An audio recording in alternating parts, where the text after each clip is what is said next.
Hello everyone, खमा गणी। कैसे हैं आप सब लोग? आई होप आप सब लोग अच्छे होंगे, खुश होंगे और अपने अपने काम अच्छे से कर रहे होंगे। चीज़ें तो ऊपर नीचे चलती रहती है। तो आज ये वीडियो जो है ना, ऐसा कोई स्पेसिफिक टॉपिक तो नहीं है, बस ऐसे मैं स्टडी कर रही थी। मैंने जीएसटी पढ़ा। जीएसटी में मैंने रजिस्ट्रेशन चैप्टर किया था।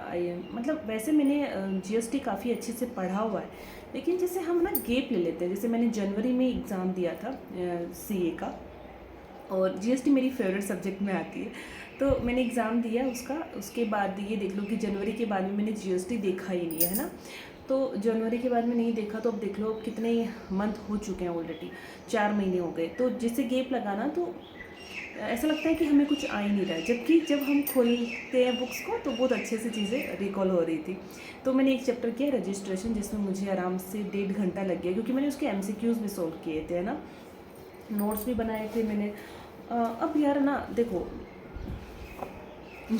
चलो ठीक है, हम पढ़ाई की बातें नहीं करते यहाँ पे, क्योंकि यहाँ पे और भी लोग हैं जो सीए से रिलेटेड नहीं है, या फिर कुछ लोग ऐसे भी होंगे जो जूनियर अकाउंटेंट की तैयारी, ऐसी कोई कॉमर्स की वैकेंसी की तैयारी नहीं कर रहे। तो ज़्यादा नहीं खींचेंगे। तो मैं बताऊँ आपको कि मैं पढ़ रही थी, तो फिर मेरे माइंड में ना ऐसे कुछ चीज़ आई कि लोग ना मेरे से जब भी मिलते हैं, मतलब मेरी पर्सनल, जैसे मैं यहाँ पे फेस टू फेस कोई मेरे से मिलता है, तो सब मुझे बोलते हैं कि आप कैसे पढ़ लेते हो, आप कैसे मैनेज करते हो। मतलब कि मतलब बोलते हैं ना, अचंभा करते हैं, क्योंकि मैं जिस लोकेशन में रहती हूँ ना गाइस, लोकेशन की बात नहीं, हम देखो, मुझे ऐसा लगता है कि राजस्थान हो या आप किसी भी स्टेट में रह रहे हो, तो हमारी लड़कियों के लिए स्पेशली, मतलब जो लेडीज़ होती है उसके लिए एक ना मतलब वो फिक्स कर दिया कि तुम 24-25 साल है, उस टाइम तक तुम पढ़ सकती हो, फिर तुम शादी करके और अपना घर बसाओ। इवन इससे भी पहले शादी कर दी जाती है, ठीक है। मेरी 25 में हो गई थी मेरी शादी। और तो हुआ यूँ कि वो देखो, मेरे घर वालों ने भी फिक्स रख रखा था कि इसको हम 24-25 साल तक पढ़ाएंगे, फिर उसके बाद में इसकी शादी कर देंगे। तो वही चीज़ें हुई। तो लोग मेरे से मिलते हैं तो सब मेरे से पूछते हैं कि आप कैसे अपने आप को मोटिवेट रखते हैं। इवन ये तो एक एजुकेटेड जो लोग हैं उनकी लैंग्वेज बोल रही हूँ, कि वो बोलते हैं आप कैसे अपने आप को मोटिवेशन लाते हैं पढ़ने का, आप कैसे मैनेज कर लेते हो, आपका पढ़ने का मन कैसे होता है आफ्टर मैरिज इतने साल बाद में भी, और चीज़ें माइंड में नहीं आती है क्या, कैसे आप अपने आप को इन चीज़ों से बचा के अपनी स्टडी कर लेते हो। और यहाँ की लोकल लैंग्वेज में बोलूँ तो कि हाय राम, क्या पढ़ाई हो जावे, क्या दिमाग लगा सको थे पढ़ाई कमाई ने, क्यों दुख पाओ हो, घर संभालो खुद को, आदमी कमावे है थको, मतलब बोले तो पति तुम्हारा कमा रहा है, तुम्हें कहाँ ज़रूरत है पढ़ने की, वो चीज़ें बोलते हैं। और कभी कभी तो गुस्सा भी आता है, मैं सच बताऊँ, और कभी कभी मैं इग्नोर करती हूँ। तो मैं, आप यकीन नहीं मानेंगे, मतलब कि मैं थोड़ा सा ना वैसे हूँ कि समस्याएं मैं हैंडल नहीं करना चाहती। मैं चाहती हूँ कि समस्याओं से आप जितना कट सको उतना कट लो। तो तो मैंने सोचा कि यार सच में मेरा क्या मोटिवेशन है स्टडी का, मतलब मुझे ऐसा कौन फोर्स कर रहा है जिसकी वजह से मैं अपनी पढ़ाई नहीं छोड़ पा रही हूँ। तो मैं खुद भी अपने क्वेश्चंस खुद से करूँगी ना, क्योंकि मैं उन लोगों को जवाब नहीं दे पाती हूँ। मैं उनको बोलती हूँ कि मुझे पसंद है पढ़ना, मैं ये बात बोल देती हूँ, क्योंकि आप लोगों को सबको अपनी चीज़ें नहीं एक्सप्लेन कर सकते हो, है ना। तो जैसे फिर मैं अभी, जैसे मैंने जीएसटी ख़त्म की, तो मैंने 3-4 मिनट में सोच लिया कि यार कि क्या रीज़न हो सकता है, मैं क्यों पढ़ती हूँ। तो मैं आपको बताऊँ एक चीज़, देखो हर इंसान की सिचुएशन अलग होती है। मतलब कि जैसे कि मेरी अलग है, आप लोगों की अलग है, आपकी शायद मेरे से भी ज़्यादा बुरी हो सकती है, अच्छी भी हो सकती है, मेरी जैसी भी हो सकती है। तो चीज़ें ऐसी है। और मोस्टली एस्पिरेंट के साथ में ये होता है कि यार शौक से कौन पढ़ता है, शौक से पढ़ूंगी तो मैं ये जीएसटी पढ़ूंगी सीरियसली, शौक से कोई नहीं पढ़ता है। किसी को इतना कोई शौक नहीं होता है कि हम बहुत अच्छा पढ़ेंगे। मतलब कि ठीक है यार, बहुत सारी चीज़ें हैं पढ़ने के लिए, हम वो पढ़ सकते हैं, ये कौन ही पढ़ेगा कंपटीशन एग्ज़ाम वाली चीज़ें। तो मैंने कहा नहीं, ये तो रीज़न नहीं है, ये तो पागल बनाने वाली बात है। आप खुद से क्वेश्चन किए मैंने, तो मुझे उसके जवाब मिले। वैसे तो मुझे पता ही था, दिखती सी बात है, अपने रीजंस वाई जो होता है वो हमें खुद को पता होते हैं। लेकिन जैसे कि मुझे वीडियो में आप लोगों के साथ में हार्ट टू हार्ट मुझे टॉक करनी थी, तो मैंने सोचा कि मैं अपने व्यूवर्स हैं उनसे बात करती हूँ। तो मेरा जो मोटिवेशन का जो रीज़न है, राज जो है ना, पता वो क्या है? इतना घुमा फिरा के अब मैं मेन पॉइंट पे आई हूँ। तो देखो मैं बताती हूँ। मेरी मैं ट्वेल्थ में थी, तब मेरे पापा ने मुझे 2 महीने के लिए हॉस्टल में डाला। तो मैं मतलब कि अबव एवरेज स्टूडेंट थी, मैं अच्छी स्टूडेंट थी, ठीक है, अपनी स्कूल टाइम पे, और शुरू से थी। ऐसा नहीं है कि मतलब कि ट्वेल्थ में जाके भी मैं शुरू से अच्छी स्टूडेंट रही हूँ। टेंथ में मेरे उस टाइम पे अच्छे परसेंटेज बने थे मेरे। इवन मेरे एग्ज़ाम उस टाइम पे हुए थे जब टेंथ के एग्ज़ाम एक बार 3 पेपर वापस हुए थे। तो अब आप देख लो मैंने किस ईयर में टेंथ के एग्ज़ाम दिए थे। तो उस टाइम टेंथ के देख लो, बोर्ड के एग्ज़ाम वापस हुए थे, 3 पेपर हुए थे। तो उस वजह से मेरे थोड़े से परसेंटेज डाउन चले गए थे, क्योंकि जो वापस पेपर बने थे ना, इतने डिफ़िकल्ट बने थे कि हाय तौबा मच गई थी, ठीक है। तो उस टाइम पे मैंने अच्छे मार्क्स फिर भी स्कोर किए। फिर मैंने कॉमर्स ले ली और मैंने काफ़ी अच्छा स्कोर किया। मेरा सेक्शन हुआ करता था टैगोर स्कूल में, मैं मतलब उसमें गर्ल्स में मैं मतलब हाईएस्ट पोजीशन पे थी और एक बॉयज़ में था। और जब मेरे बोर्ड के एग्ज़ाम हुए तो मेरी सेकंड पोजीशन हमारी स्कूल में मेरी आई थी कॉमर्स के अंदर। फिर सीए करने का सोचा तो आप यकीन नहीं करेंगे, जैसे जिस एज में लोग कॉलेज जाते हैं ट्वेल्थ पास करने के बाद में, क्योंकि ट्वेल्थ तक वैसे ही जेल था और हमारी जो स्कूल थी टैगोर स्कूल थी वो जेल से कम नहीं थी। फिर मेरे पापा सोने पे सुहागा, मेरे पापा आर्मी से रिटायर्ड थे और उसी स्कूल में पढ़ाते थे। तो सोचो हम लोगों के साथ में कैसा जुल्म हुआ करता था। लेकिन चलो ठीक है। तो स्कूल से निकल के बच्चे कॉलेज में जाते हैं तो एंजॉय करते हैं, लेकिन आप यकीन नहीं करेंगे मेरी कॉलेज लाइफ कैसी निकली है। मैं सीपीटी करने के लिए एग्ज़ाम हुए मेरे जून में मेरा रिजल्ट आया ट्वेल्थ का और मेरे काफ़ी अच्छे स्कोर किए मैंने। तो पापा ने फिर सीए करने का सोचा कि चलो सीए करवा देते हैं, क्योंकि मेरे साथ वाले काफ़ी जने सीए कर रहे थे और मुझे भी जुनून था सीए करना ऐसा। तो मुझे पता भी नहीं था उस टाइम पे कि मुझे कितना टाइम लगेगा। गाइस ये वीडियो थोड़ा सा लंबा हो सकता है, क्योंकि ये एक मेरी पूरी ये मान लो कि 10-11 साल की बात बता रही हूँ मैं आपको, ठीक है, 10-11 से भी ऊपर हो चुके। तो पापा ने बोला कि चलो ठीक है भाई कराते हैं सीए। तो फिर मैं ना मैं जयपुर आ गई थी। उस टाइम मैंने सीपीटी के लिए मैं जयपुर आई थी।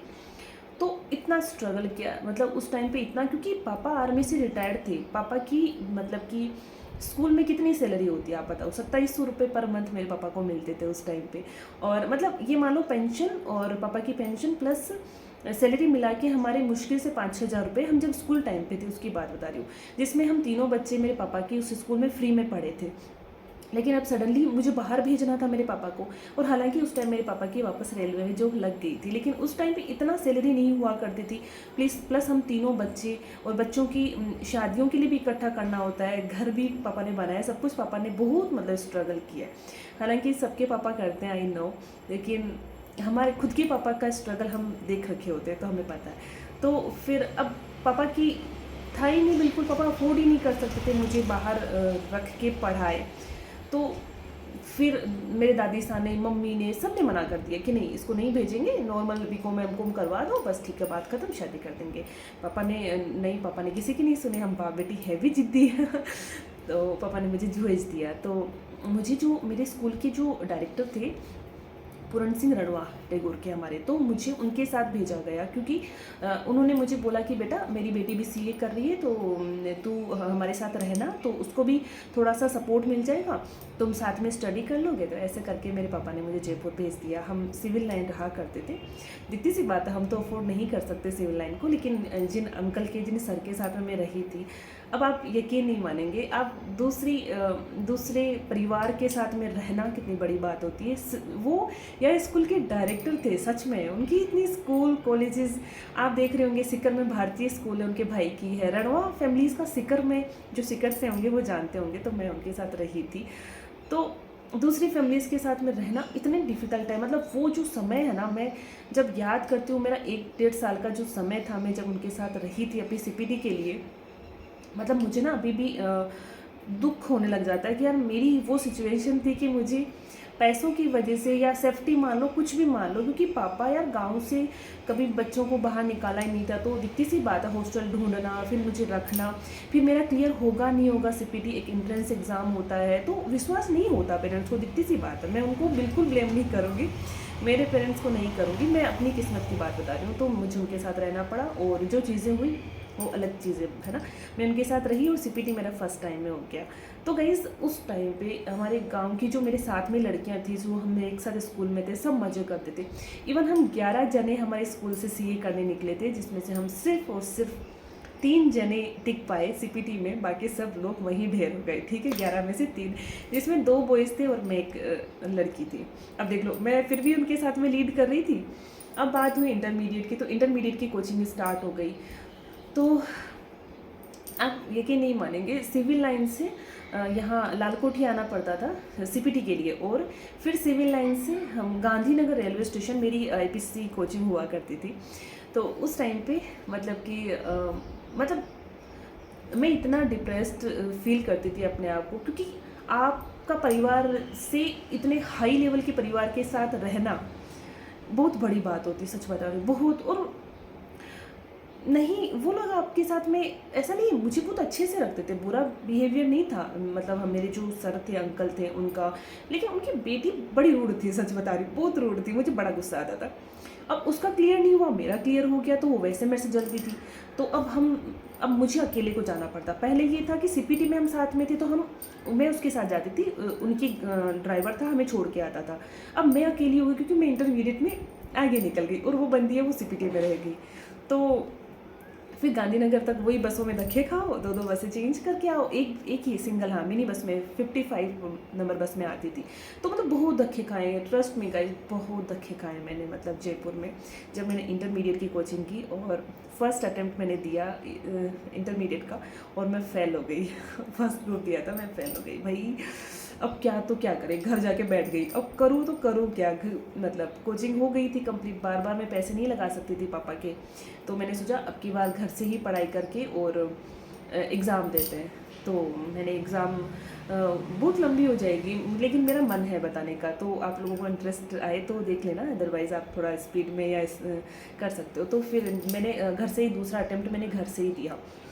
आप यकीन नहीं करेंगे, मेरा भाई, मेरे मामा भी हमारी हम उम्र के हैं, मेरा काकोसा का बेटा भाई, सारे भाई बहन, सच बता रही हूँ, बहुत एंजॉय करते थे गांव में। और मैं उस गांव में एक रूम में कैद रह के पढ़ाई करा करती थी। मुझे अभी भी, मैं कभी नहीं भूल सकती, मरते दम तक नहीं भूल सकती हूँ। और मेरी जो इमेज है, पता है कैसे बना ली, कि यार ये तो रूड है, ये तो एरोगेंट, अकेले रहना पसंद करती है, बात नहीं करती हमसे। मेरे भाई वगैरह नहीं, मेरे मामा वगैरह जो मुझे नहीं जानते थे, उनको ऐसा लगता था क्या ही पढ़ाई करती है। सेकंड अटेम्प्ट दिया, मैं सेकंड अटेम्प्ट में भी फेल हो गई भाई साहब, अब क्या करें। मैंने कहा ऐसे काम नहीं चलेगा।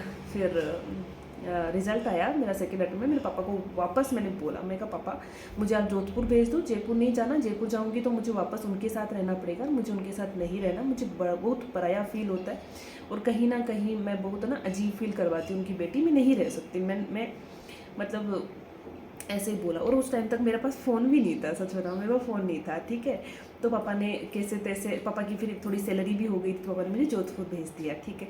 जोधपुर मैंने अपनी स्टडी की, मैंने इंटरमीडिएट निकाला, मैंने कोचिंग वापस की, मैंने कुछ पैसे, मेरे जो दोस्त थे, मेरे जो पीजी में मुझे कुछ अच्छे फ्रेंड्स मिल गए थे, तो मुझे पापा ने हॉस्टल में ही रखा था वहाँ पे, और ऐसे करके मेरा इंटरमीडिएट निकल गया। काफ़ी सारी चीज़ें हुई बीच में, बहुत सारी चीज़ें हुई। फिर 2019 एंड में मेरी इंगेजमेंट हो गई थी, जून में, है ना। तो मैं उस टाइम में फाइनल में आ गई थी, तो मैंने फर्स्ट ग्रुप एग्ज़ाम 2019 में दिया था मैंने, नवंबर में, और फिर मेरी शादी हो गई थी। तो ऐसे करते करते मतलब ये मानो कि आप अकेले, जब जो बच्चा अकेले रहता है और उसके पास लिमिटेड पैसा होता है ना, और वो किसी सिटी में रहता है ना, तो बहुत परेशानी होती है। मतलब इतनी दूर पैदल चलना, जोधपुर की तो चीज़ें नहीं जानते होंगे आप, लेकिन मैं बहुत पैदल चली हूँ, बहुत पैदल चली थी मतलब, और बहुत स्ट्रगल किया है पढ़ाई को लेके। हर कोई एस्पिरेंट करता है, मैं अपनी चीज़ को इतना बढ़ावा नहीं देती हूँ, लेकिन बता रही हूँ कि गांव से निकली हुई बंदी जो किसी से बोलना पसंद नहीं करती थी, उस बंदी ने अपने आप को फाइनल लेवल तक पहुँचाया। ये मेरे लिए बहुत बड़ी बात है, बहुत ज़्यादा बड़ी बात है। तो कैसे मोटिवेशन नहीं मिलेगा गाइस।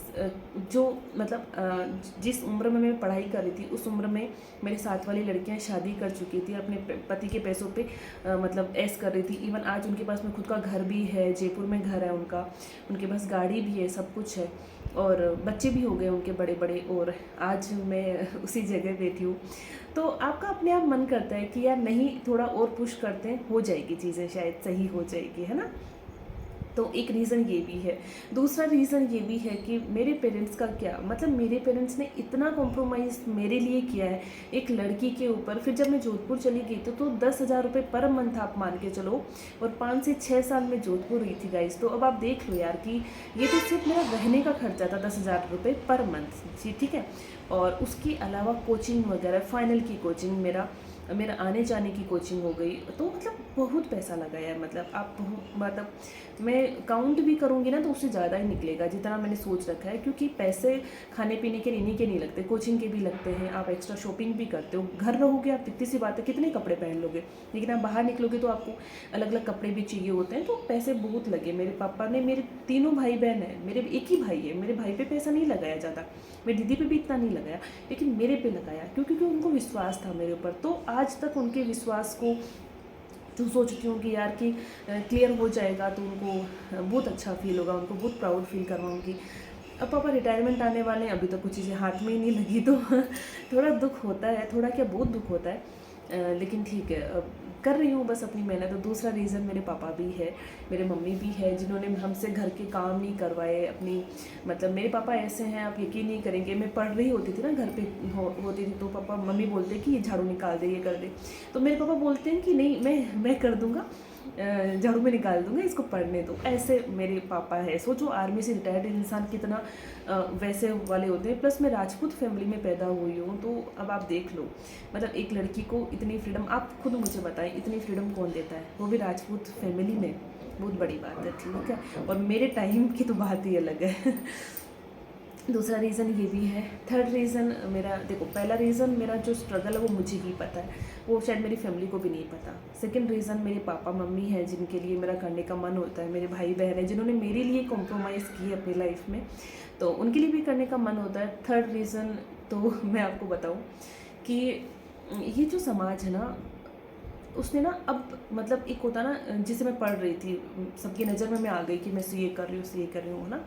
तो सब लोगों ने, अब अगर मैंने छोड़ दी ना पढ़ाई तो सब हंसेंगे, और मैं उन लड़कियों के लिए क्या एग्जाम्पल सेट करूँगी जो पढ़ना चाहती है आगे। सब लोग, पता है आज का टाइम है ना, हमारे गांव में वापस वैसा चल रहा है कि 20 साल की उम्र में शादी कर रहे हैं लड़कियों की, 20-21 में कर रहे हैं, है ना। तो पढ़ा नहीं रहे, पता है क्या बोलते हैं कि फलान की बेटी है वो भी तो कर रही थी, क्या हुआ उसका।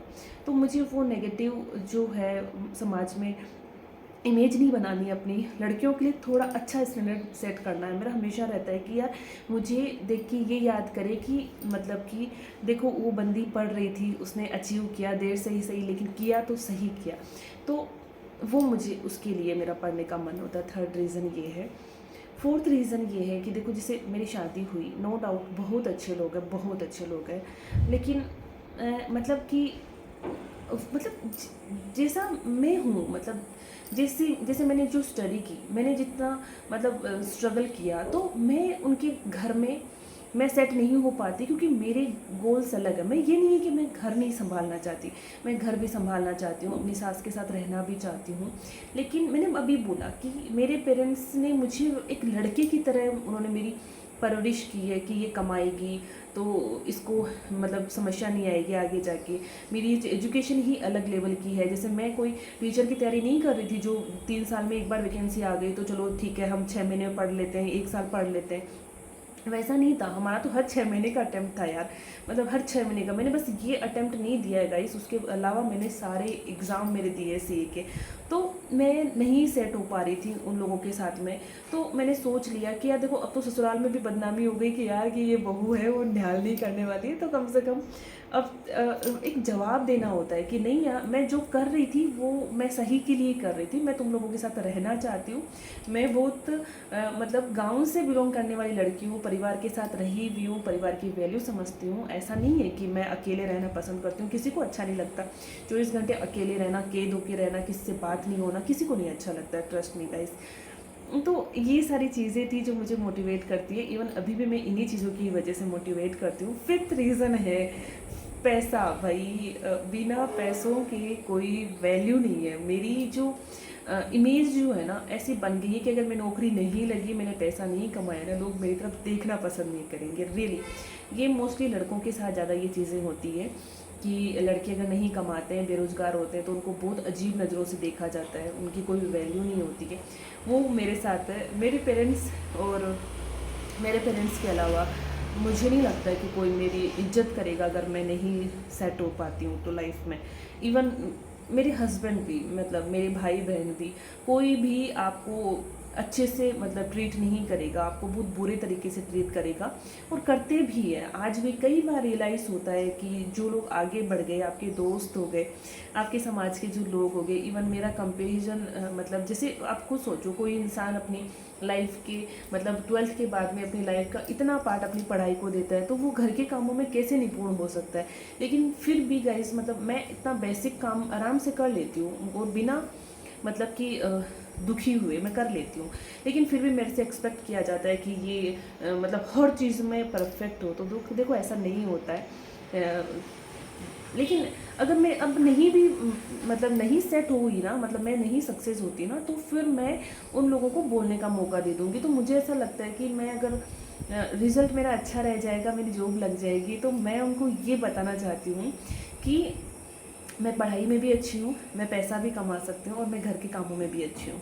इवन उन लड़कियों से काफ़ी अच्छी हूँ जो पीछे से बस सास बहू की तेरी मेरी करती रहती है एनी टाइम, उनसे काफ़ी अच्छी हूँ। तो बहुत सारे रीज़न्स हैं, मैं क्या ही अब यहाँ पे बताने बैठूँ। 21 मिनट का वीडियो ऑलरेडी हो चुका है गाइस।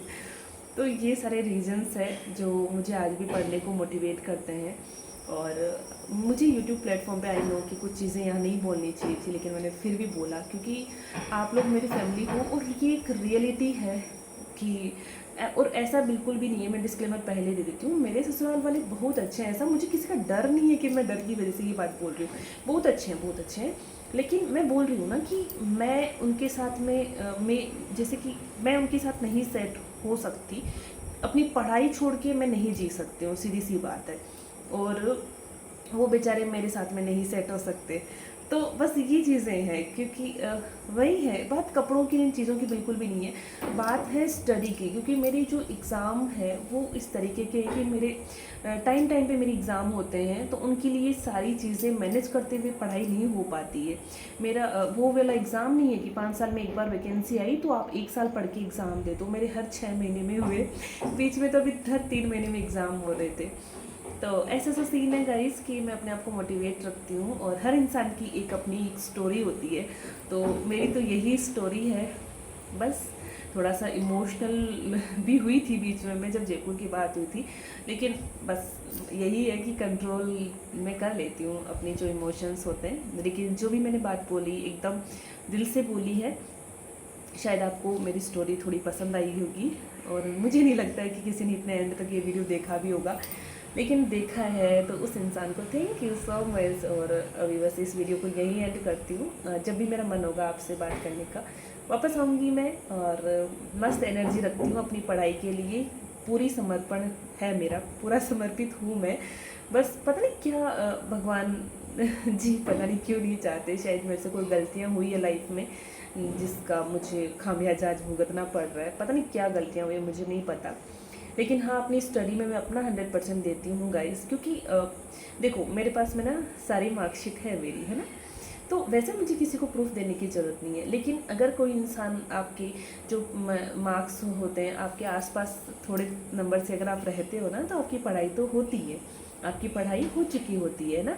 लेकिन कुछ नंबर से अगर आप रह रही हो, तो या तो आपकी गलती है, या जो कॉपी चेक करते हैं उनकी गलती है। क्योंकि हमारा जो पेपर होते हैं ना, वो डिस्क्रिप्टिव होता है। MCQs होते हैं 30 मार्क्स के, 70 मार्क्स का डिस्क्रिप्टिव होता है। MCQs में क्या होता है कि जो आप करके आए हो उनके मार्क्स तो आपको मिलेंगे ही, दिखती सी बात है, कहीं नहीं जाएंगे। लेकिन डिस्क्रिप्टिव में गाइस अभी थोड़ा सा ना चीज़ें ऐसी चल रही है कि हमारे कॉपी मैंने मंगवा के भी हमने देखी है कि जैसे कि 6 नंबर का क्वेश्चन है, उसमें अगर आपने इतना इत्तू सा भी गलत कर दिया ना, इत्तू सा भी पॉइंट में भी, तो उनका मन नहीं है अगर आपको नंबर देने का, तो वो आपके 6 नंबर भी काट सकता है। उसका मन है 6 नंबर देने का, 6 नंबर भी दे सकता है। उसका मन है 2 नंबर काटने का, तो वो आपको 4 नंबर भी देगा। तो ये एग्जामिनर जो कॉपी चेक करते हैं उन पर डिपेंड करता है। और ऐसा मैं देखो, मैं एक्सप्लेनेशन नहीं दे रही हूँ, मेरा एक्सप्लेनेशन जिस दिन मेरा रिजल्ट पॉजिटिव आएगा तो अपने आप लोगों को मिल जाएगा। लेकिन बस बता रही हूँ, आप लोग समझते हो, कुछ सीए वाले बच्चे भी मेरे साथ में जुड़े हुए हैं तो उनको भी पता है चीज़ें। तो मिलते हैं नेक्स्ट वीडियो में। वीडियो बहुत लंबा हो गया, कितनी बातें करूँगी, हाय राम। चलो बाय बाय, ध्यान रखना अपना, ठीक है।